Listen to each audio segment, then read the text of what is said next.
In today's video, I'm going to teach you how to create a site using Google Sites through Google Drive.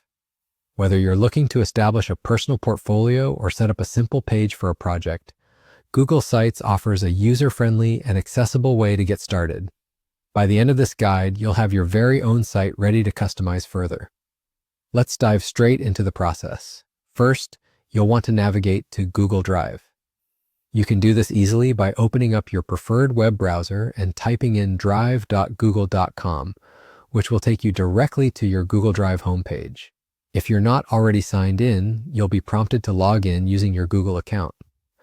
Once you're in, you'll see the main interface of Google Drive with all your stored files and folders.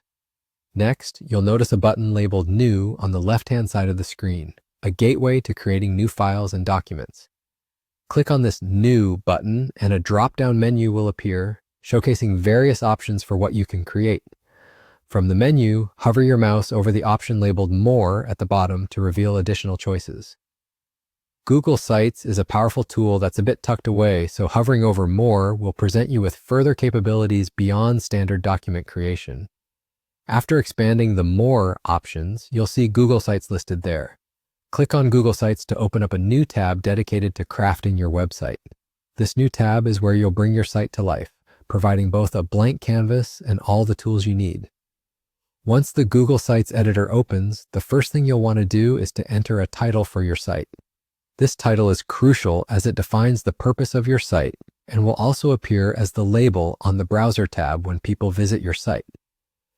Take a moment to think of a title that accurately represents the content or purpose of your site. Once you've named your site, you're set to begin structuring and customizing it as you wish. You have successfully laid the groundwork and can now explore the various design and content options Google Sites offers to personalize your site.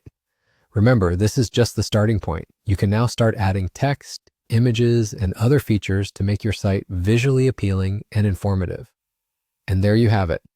You've navigated through the initial setup and are now ready to dive deeper into crafting your site to meet your specific needs. Experiment with different themes and layouts to see what works best for you. Thanks for following along, and I'll see you in the next guide.